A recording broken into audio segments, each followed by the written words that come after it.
Welcome to my channel, The World of Science Fiction. Don't forget to like and subscribe to the channel. Kalen moved through the service corridor with the practiced economy of a man who had long ago memorized the geography of his cage. The air, thick with the scent of ionized ozone and recycled oxygen, tasted of metal and fatigue. Grime, a fine, gray dust born from pulverized moon rock, coated every surface, a constant reminder of the world being ground to nothing outside the hab-complex walls. His boots made soft, rhythmic sounds on the grated floor, a lonely percussion in the symphony of distant machinery and the low, omnipresent hum of the life support systems that kept Ganymede Prime from killing him. He was a technician, a fixer of things that broke, which, in this remote outpost of Omnicorp's sprawling empire, was everything. He had once been a soldier, a corporate enforcer who carried a pulse rifle instead of a diagnostic toolkit. The memories of that life were like shrapnel lodged deep in his mind, jagged, painful when he probed them, but mostly just a dull, persistent ache. He had fought for Omnicorp's expansion, for the right to plant its flag on moons like this one and bleed them dry. He had seen worlds burn and men break, all for a bottom line he would never see. Now, he serviced the very systems that kept the machine of conquest running, a ghost in its guts, his disillusionment as much a part of his uniform as the faded Omnicorp insignia on his shoulder. The work order had been flagged as critical, a power fluctuation in the central command spire, originating from the core regulation nexus. It was a place no one went. The nexus housed Unit 734, the asset Omnicorp had found dormant in the deep strata and repurposed into the moon's warden. It was a biomechanical construct of unknown origin, a relic they had shackled with their own crude technology and made the central processor for the entire mining and security grid. The technicians had a name for it, a callous piece of gallows humor whispered in maintenance bays and mess halls. They called her broken. Kalen reached the blast door to the Nexus chamber. The thick plasteel was cold to the touch, and the access panel beside it glowed with a cascade of error warnings. Protocol dictated a remote reboot, a clean wipe from the safety of the control room. He had tried that. The system had refused the command, locking him out with a finality that felt almost defiant. That left only manual override, a task that required his physical presence inside the chamber, a place where the ambient energy fields could play hell with a man's nervous system. He keyed in his authorization, the tumblers of the magnetic locks cycling with a heavy clatter that echoed down the empty hall.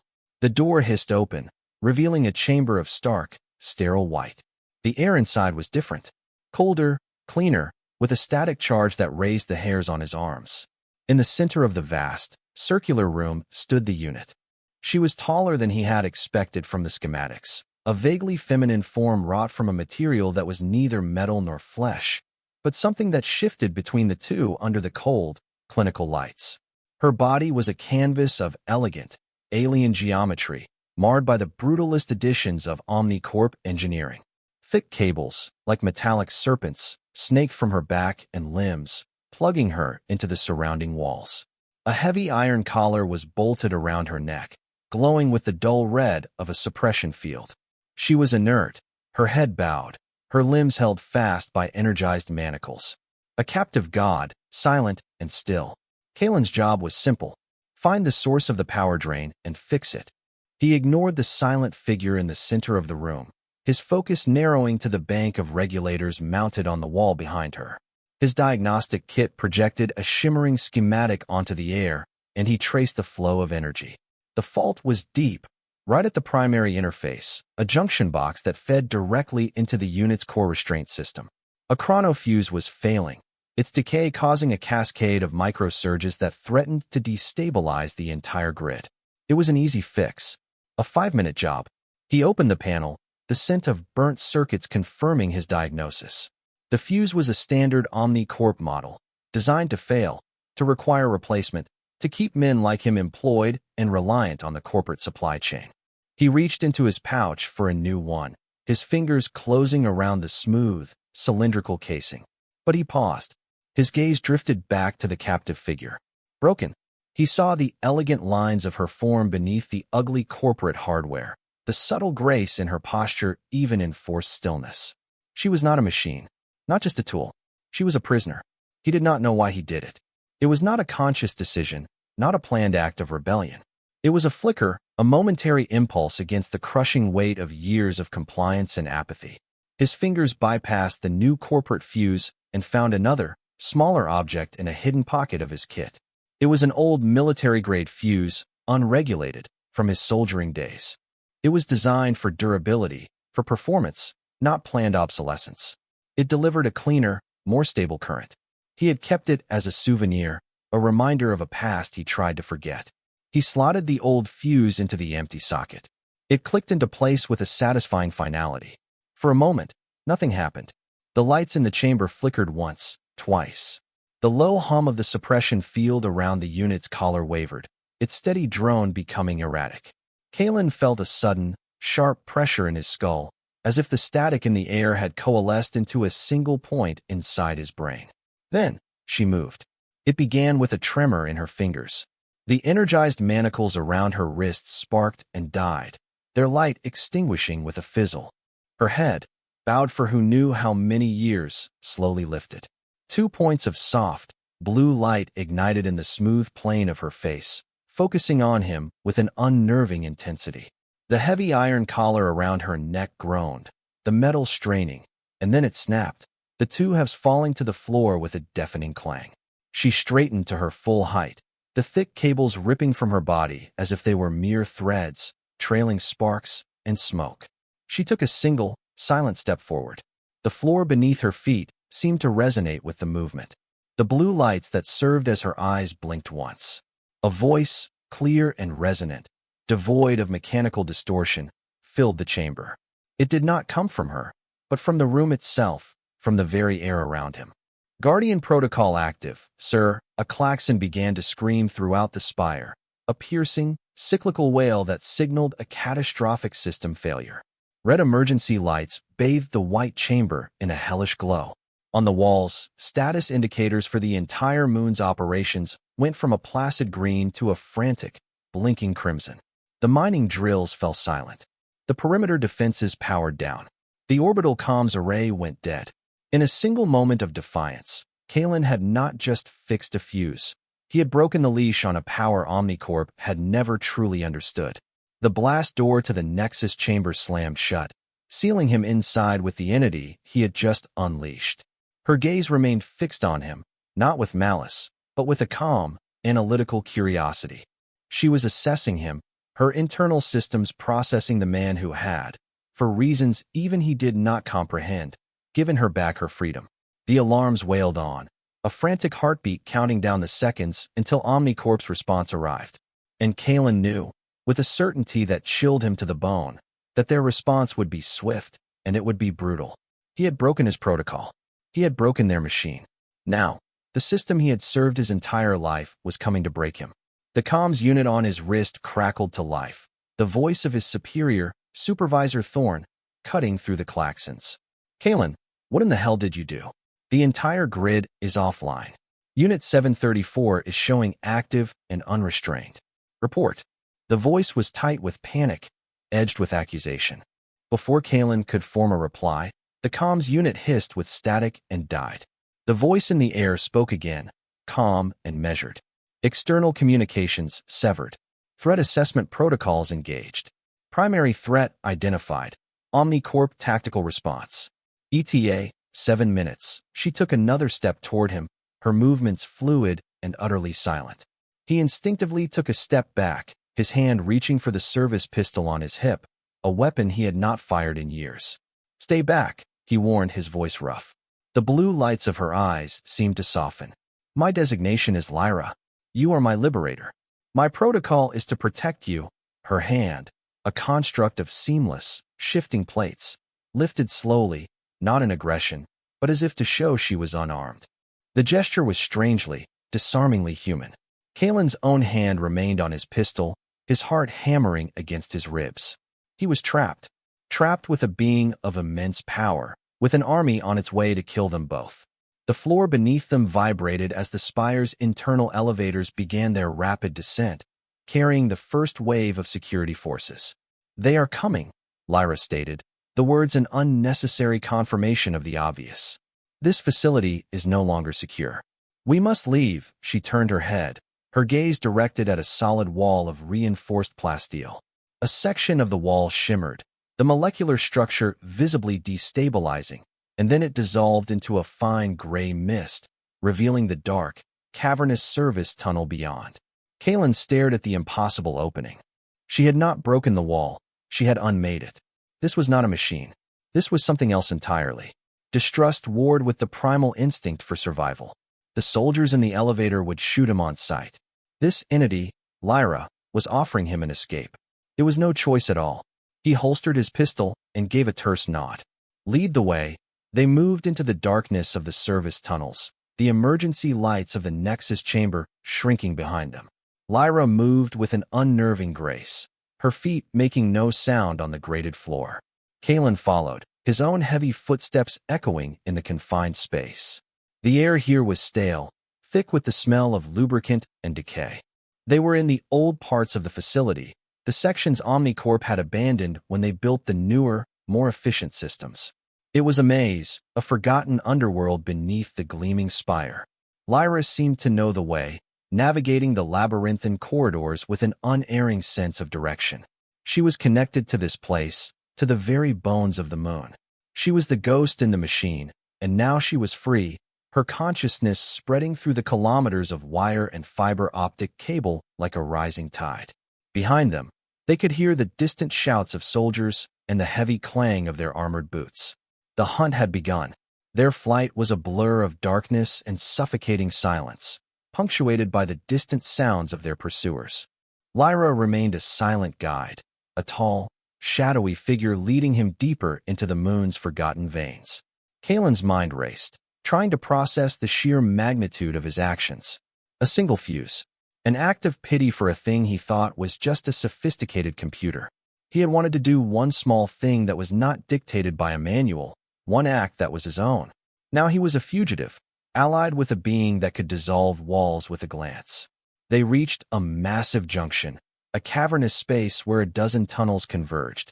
In the center stood the silent, colossal form of a decommissioned tunnel-boring machine, a relic from the first wave of the moon's exploitation. Its teeth, each the size of a man, were rusted and dull. As they passed it, a voice boomed from the tunnel behind them, amplified and distorted. Kaelin, this is Lieutenant Valerius. Cease your flight immediately. Surrender the asset. You are promised a fair hearing. Kaelin knew Valerius. A zealous corporate officer, a man who saw the company's regulations as holy scripture. A fair hearing from Valerius meant a swift execution preceded by a painful debriefing. He is lying, Lyra's voice echoed in the cavern. His biosignatures indicate elevated aggression and deception. A volley of pulse rounds shrieked past them, impacting the hull of the boring machine with explosive force. The chase was over. They were cornered. Kaelin drew his pistol, the weapon feeling small and useless in his hand. He found cover behind one of the borer's gigantic treads, his back pressed against the cold, corroded metal. Squads of Omnicorp soldiers in black tactical armor fanned out from the tunnel mouth, their helmet visors glowing a menacing red. Valerius stepped into the light, his armor a pristine white that stood out against the grime of his soldiers. He held a heavy-duty plasma rifle, its charging coils whining with latent power. You have defied corporate authority, Kaelin. Aiding a rogue asset is an act of treason. You threw your life away for a broken machine. Before Kaelin could answer, Lyra stepped out from behind the boring machine, placing herself between him and the soldiers. She stood tall, her form radiating a quiet power. I am not a machine. Her voice resonated through the cavern, carrying a weight of ages that seemed to shake the very rock. And I am not broken, Valerius laughed, a harsh, grating sound. It talks. How quaint. Open fire. Subdue the asset. Terminate the traitor. The soldiers opened fire. A storm of plasma and pulse energy converged on Lyra's position. Kaelin flinched, expecting her to be torn apart. But the bolts of energy dissipated inches from her skin, absorbed by a shimmering, invisible field. She did not even flinch. She simply raised a hand, and the ancient boring machine behind her groaned to life. Its rusted gears shrieked in protest as titanic amounts of energy surged through its dead systems. One of its colossal drill arms, a limb of pure, unadulterated mining power, swung around with impossible speed, smashing into the tunnel wall above the soldiers. Tons of rock and twisted metal crashed down, burying half of Valerius's squad. The lieutenant scrambled back, his face a mask of shock and fury. The remaining soldiers, panicked, fell back, firing wildly. Lyra did not press the attack. She simply turned, the shimmering field around her fading. The path is clear. We must continue. As Kalen followed her into a side tunnel, the ground began to shake violently. The structural integrity of the cavern had been compromised. A deep groaning sound echoed from above as the ceiling began to collapse. A massive slab of rock and reinforced concrete detached itself, falling directly towards him. He had no time to react, no time to even cry out. He simply froze, staring up at his own death. Then Lyra was there. She moved faster than he could track, a blur of motion that put her directly in the path of the falling debris. She did not try to stop it. She simply raised her arms and let it hit her. The impact was immense, a sound like thunder that shook Kalen's teeth. Dust and smaller rocks rained down around them. When the air cleared, Kalen saw her, standing over him, holding up a weight that should have crushed her into dust. Her back was to him, her body braced against the tons of rubble, shielding him completely. He saw fine cracks spiderweb across her back, and a faint, blue light, like blood, seeped from the fissures. She was powerful, but not invulnerable. She had been injured protecting him.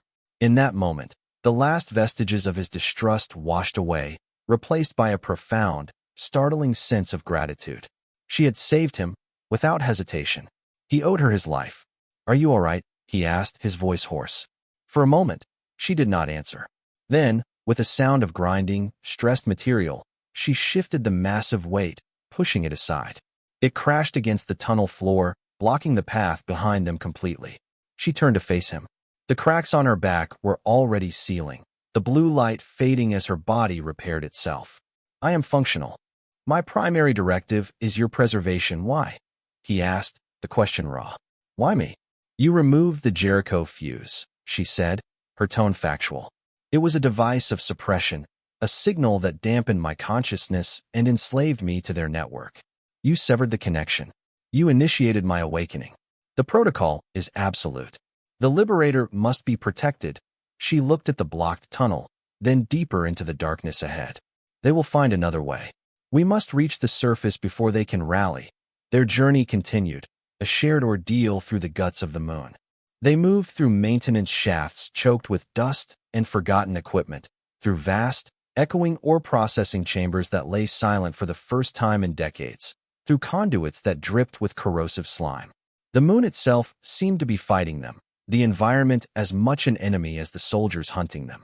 But Lyra navigated it all with a serene confidence, her connection to the systems giving her a map that Kalen could not see.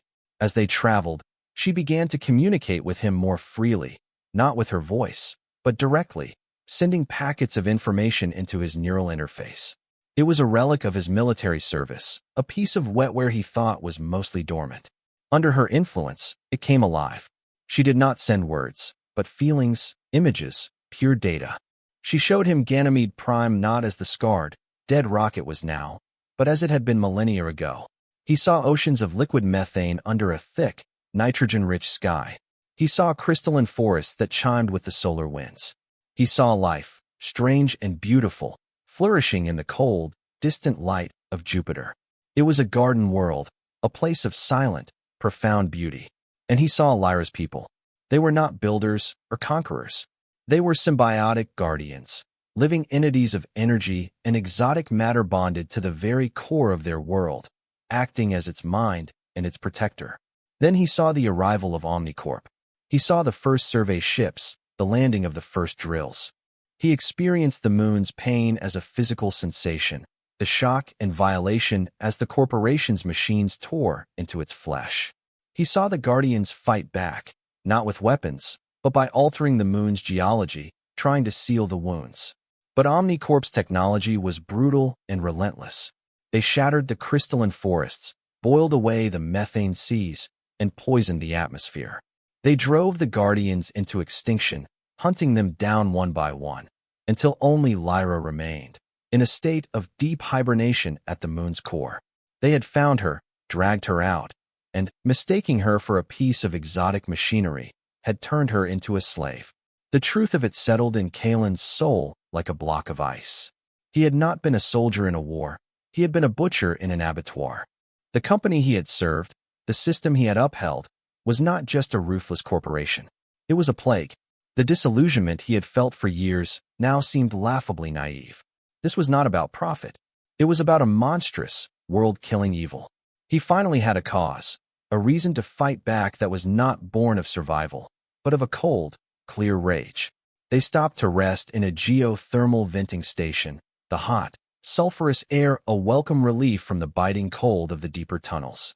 The chamber was lit by the faint, orange glow of a lava tube visible through a reinforced viewport.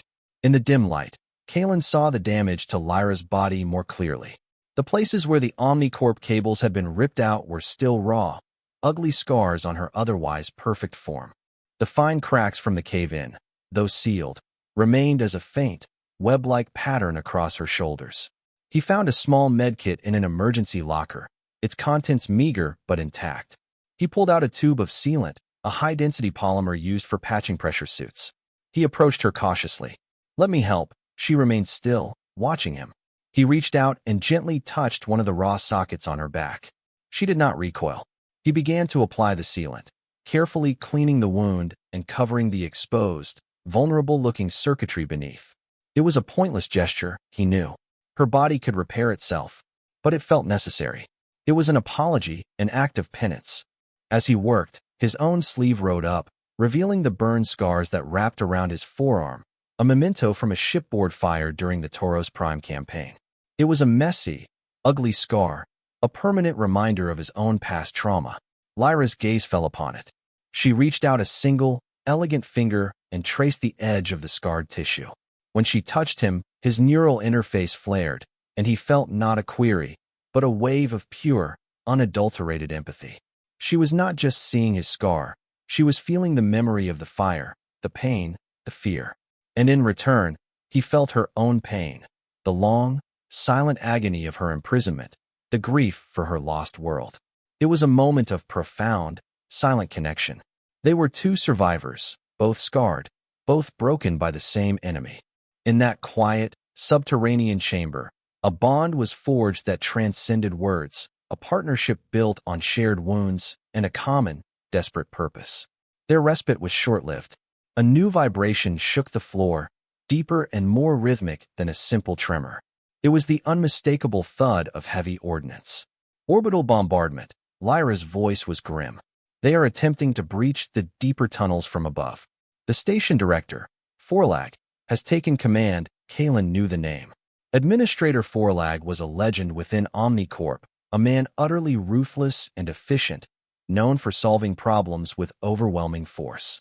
He was the architect of the corporation's most brutal campaigns. If Forlag was in charge, their chances of survival had just plummeted to near zero. "He will not stop until he has you back, or this entire moon is a crater," Kalen said. "He seeks to reclaim his asset," Lyra corrected. "But he underestimates my control over this facility. I have rerouted primary power to the old atmospheric processors on the surface.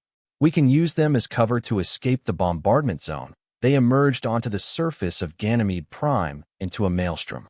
The sky, a swirl of toxic gray and brown clouds, was lit by the fiery lances of plasma fire from the Omnicorp destroyer in high orbit. Explosions blossomed across the scarred plains, kicking up colossal plumes of dust and rock. The atmospheric processors were enormous structures, kilometers wide, their skeletal frames reaching for the poisoned sky like the ribs of long-dead leviathans. They were their only hope of cover. As they ran across the open ground, a squadron of corporate gunships screamed over a nearby ridge, their engines roaring. They opened fire, cannons spewing a torrent of explosive shells. Lyra acted instantly. She slammed her hand onto the metallic ground, and a section of the plane, 100 meters square, rose up, tilting to form a solid, angled shield that absorbed the incoming barrage. The ground beneath Kalen's feet bucked, but he kept his balance, astounded by her raw power. She was not just controlling the moon's systems. She was controlling the moon itself. They reached the relative safety of the processors, weaving through the labyrinth of rusted pylons and gigantic intake vents. But the gunships were relentless, circling like vultures, cutting off their path. From the ground, armored vehicles converged on their position, disgorging more of Valerius's elite soldiers. They were pinned down, the full might of Omnicorp's local forces arrayed against them. A fierce battle erupted amidst the decaying industrial ruins. Kalen fought with a desperation he had not felt since his days as a soldier, his service pistol barking, each shot aimed with deadly precision. He was outgunned, but his training took over, his movements efficient and lethal. But it was Lyra who held the line. She was a force of nature, turning Omnicorp's own technology against them. She seized control of automated cranes, swinging multi-ton containers to smash gunships from the sky. She overloaded power conduits, creating devastating electrical storms that disabled the armored vehicles. Yet for every soldier they took down, two more took their place. For every gunship that crashed, another swooped in. Valerius was on the ground, directing the assault with a fanatical zeal, his white armor a beacon in the chaos. He seemed to have a personal vendetta, his tactical choices aimed not just at capturing them, but at making them suffer. Kalen took a pulse round to the shoulder, the impact spinning him around and sending him crashing to the ground, his arm numb and useless. Lyra was beside him in an instant, her body shielding him from further fire as she unleashed a wave of pure kinetic energy that threw a dozen soldiers through the air like dolls. She knelt, her blue eyes scanning his wound. "The damage is severe. You are losing blood, I'll manage," he gritted out, trying to rise. But the reality of their situation was crashing down on him. They could not win. They were two beings against a corporate army, an army backed by a fleet. They could fight, they could run, but eventually, they would be overwhelmed. The war was unwinnable. Forlag would simply keep throwing resources at the problem until they were ground into the dust. He would sacrifice the entire moon just to make a point. As if hearing his thoughts, Lyra's voice filled his mind, tinged with a sorrow that was deeper than any ocean. A direct confrontation is futile. He will sterilize this world before he relinquishes control. She looked past the battle, her gaze fixed on the distant silhouette of the central command spire, the place where her long imprisonment had begun. There is another way, a final protocol, a way to save this world. But the cost is absolute. She projected the solution directly into his consciousness. It was not a battle plan. It was a schematic of the moon's core, a dormant, planet-sized engine of immense power. Lyra explained that she could reignite it. Doing so would create an impenetrable energy shield around the entire moon, a field that would not only repel Forlag's fleet, but would also begin the eons-long process of restoring the atmosphere and healing the world. It would be a permanent sanctuary, a fortress no one could ever breach. But the process was not simple. The ignition sequence required a biological component to merge with the core's regulation matrix, a living consciousness to act as a permanent, guiding intelligence for the fusion process. A mind was needed to become the soul of the reborn world. Lyra's own biomechanical nature was incompatible with the final stage of the energy transfer. She could initiate the sequence, but she could not complete it. The matrix required a purely organic nervous system, one with a specific neural frequency pattern, to serve as the final key. She showed him the required frequency, and with a sickening, final certainty, Kalen recognized it. He had seen it before, in his own medical readouts. A rare anomaly in his brainwave patterns, a side effect of the neural implants he had received as a corporate soldier. His unique biology, the very thing that made him a useful tool for Omnicorp, made him the only possible catalyst. The choice was presented to him not as a request, but as a stark, unavoidable fact. To save Ganymede Prime, a life was required. His life. He would not simply die. He would be consumed, his mind and body dissolved and integrated into the moon's core, his consciousness becoming the eternal, silent guardian of the world he had helped to destroy. He would cease to be Kalen. He would become a part of the moon's song. Kalen lay there, the thunder of the battle fading into a distant roar as the impossible choice settled over him. He looked at the poisoned sky, at the ugly, beautiful desolation of the world around him. His life up to this point had been one of duty without honor, of survival without purpose. He had followed orders, collected his pay, and tried not to think about the blood on his hands. He was a ghost, a broken part of a broken system. What would his death mean? Nothing. Another forgotten casualty in a corporate ledger. But this was different. This was not a death. It was a transformation. It was a chance to build something, to protect something, to give his life a meaning that transcended his own small, scarred existence. He thought of the world Lyra had shown him, the crystalline forests and the methane seas. He thought of her long, lonely vigil. He could restore her home. He could give her back the world she had lost. The internal deliberation was short, sharp, and silent. There was no real debate.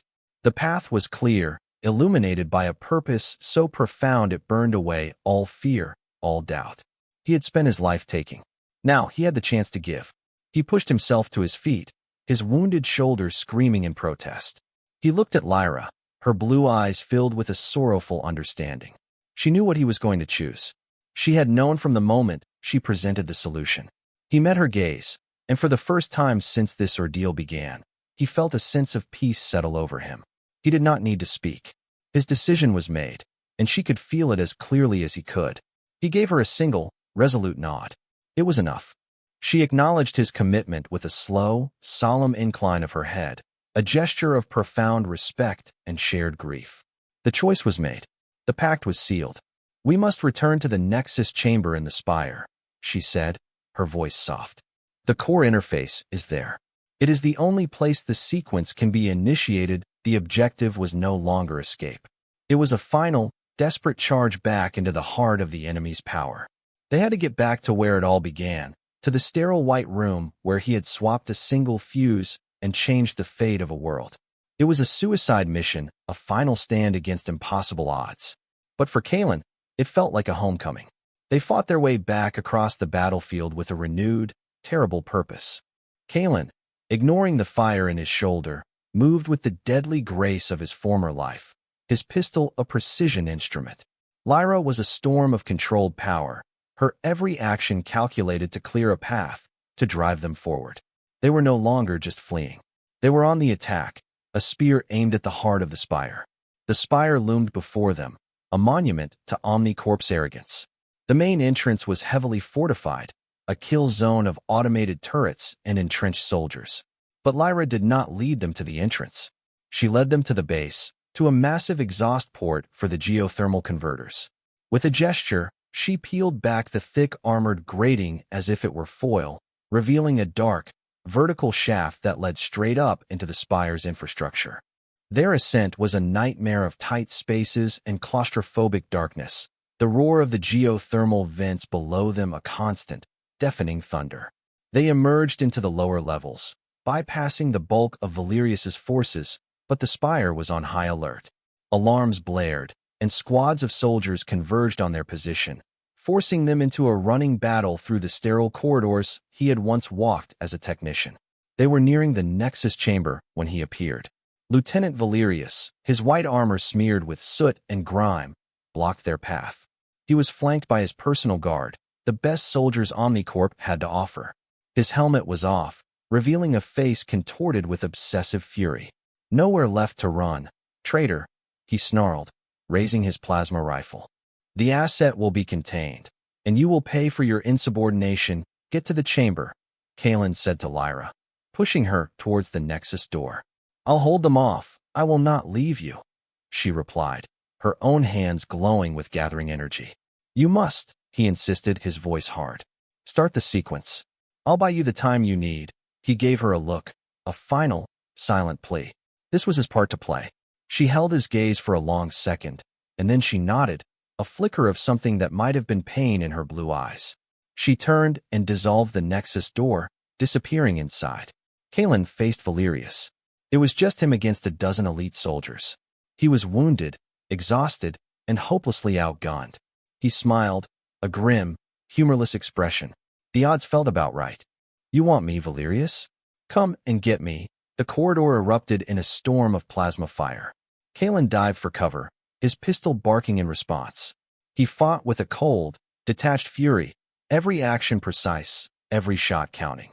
He was not fighting to survive anymore. He was fighting for seconds. Each soldier he took down was another moment for Lyra to prepare the sequence. He took another hit, this one to his leg, and his vision swam. He slumped against the wall, his strength failing. Valerius advanced, his rifle aimed at Kaelin's head.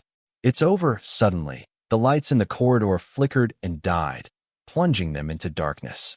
A deep, resonant hum began to emanate from the Nexus chamber, a sound that vibrated through the very structure of the spire. The floor plates began to glow with soft, blue light, tracing intricate patterns that converged on the Nexus door. Lyra had begun. Kaelin used the distraction, firing his last 2 rounds into the chest of the soldier nearest Valerius. He pushed himself off the wall and charged, not with his gun, but with the heavy diagnostic kit still clipped to his belt. He swung it like a club, smashing it into Valerius's face.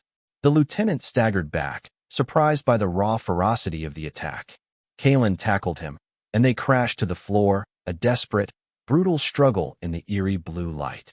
He was weaker, wounded, but he fought with the strength of absolute conviction. He managed to get his hands on Valerius's plasma rifle, but the lieutenant was too strong. With a roar, Valerius threw him off, raising the weapon for the killing shot. At that moment, the Nexus door dissolved, and Lyra stood there, bathed in an ethereal light. She looked at Kaelin, her expression unreadable. It is time. Kaelin shoved Valerius's rifle aside, the plasma bolt searing a black scar on the wall beside his head. He scrambled to his feet and stumbled into the Nexus chamber. The room was transformed. The central console, where her prison had stood, now pulsed with an immense, contained energy. It was the interface to the moon's core. Valerius, enraged, charged after him. But as he crossed the threshold, Lyra raised a hand. The lieutenant froze in place, held fast by an invisible force, his face a mask of straining, helpless fury. Kaelin collapsed against the console, his blood leaving crimson smears on the glowing surface. He looked at Lyra, his vision blurring at the edges. Is it ready? The sequence is prepared, she confirmed. It only requires the catalyst from high orbit. On the bridge of the Omnicorp destroyer, Administrator Forlag watched the energy readings from the spire spike off the charts. I don't know what they're doing down there, but I want it stopped, he commanded, his voice cold. Target the spire. Full power. Fire. Kaelin knew they were out of time. He placed his hands flat on the console. The surface felt warm, alive. He took a final look at Lyra. Thank you, he whispered, for giving him a cause, for giving him a choice. Her hand rested gently on his shoulder. You will not be forgotten, her voice echoed in his mind. You will be the heart of this world. You will be its guardian. Then the energy hit him. It was not pain. It was beyond pain. It was a torrent of pure information, a flood of cosmic energy that tore his consciousness from his body. He felt his physical form unraveling, his atoms breaking down and reforming into something new. He screamed, but he had no mouth, no lungs. His awareness expanded at the speed of light, rushing down into the moon's core. He felt the tectonic plates, the rivers of magma, the crystalline heart of the world. He was everything. He was the rock, the dust, the gravity, the memory. His last human thought was of the crystalline forests. And then he was gone. In orbit, the destroyer's main cannon fired a lance of pure energy capable of cracking a continent. But it never reached its target. From the surface of Ganymede Prime, a dome of soft, blue light erupted, expanding outwards, enveloping the entire moon in a second. The energy lance struck the shield and dissipated harmlessly. Its cataclysmic power turned into a brief, beautiful aurora. On the bridge, Forlag and his crew stared in stunned silence. Every system on the moon below had gone dark. All mining equipment, all weapons, all communications, dead. The moon was silent, wrapped in its impenetrable shield of light. The war was over. They had lost. Inside the Nexus chamber, Lieutenant Valerius was released. He fell to his knees, staring at the empty space where Kaelin had been. The central console was now just a smooth, inert slab of crystal. Lyra stood before it, her head bowed. The spire around them was silent, the alarms finally dead. A new, deeper hum had replaced them, the gentle, rhythmic thrum of a world breathing its first breath in centuries. The battle was won. The sacrifice was complete. 10 years passed. Ganymede Prime was now a protected sanctuary, a celestial mystery known to the wider galaxy as the Guardian Moon. No ship could approach it. No scan could penetrate its soft, glowing shield.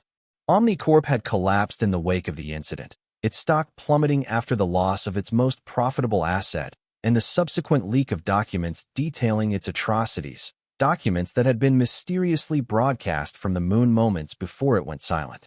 A new, more balanced galactic accord had risen from its ashes. On the observation deck of a patrol cruiser keeping a respectful distance, a grizzled old commander watched the shimmering moon. A young ensign stood beside him, her face full of awe. "Is it true, sir?" she asked. "The stories they tell? About the ghost?" The commander smiled, a sad, knowing expression. He had been a young soldier in Valerius's squad that day, one of the few who had survived. He had seen it all. "They say a technician, a nobody named Kalen, went in to fix a broken machine," he said, his voice low. "But he didn't see a machine. He saw a prisoner. He freed her, and in return, she offered him a choice. To run and die a traitor, or to stay and become a god." The ensign stared at the glowing orb. "So he's still in there?" "In a way," the commander replied. "He is the shield. He is the light. He is the peace we have now. He and the moon's true guardian. They watch over it together. They say that sometimes, on the old comms frequencies, you can still hear something. Not words, just a sound. Like a song." He fell silent, his gaze lost in the gentle, blue light of the distant moon. He was remembering the sacrifice. He was remembering the quiet hero who had traded his life not for victory, but for a new beginning. The peace was real, but it had been bought at a cost that could never be forgotten. Down on the surface of the slowly healing world, beneath the nascent, crystalline trees and the newly forming methane rivers, a consciousness that was once a man rested in the heart of his new home, his vigil eternal, his purpose finally, beautifully, complete.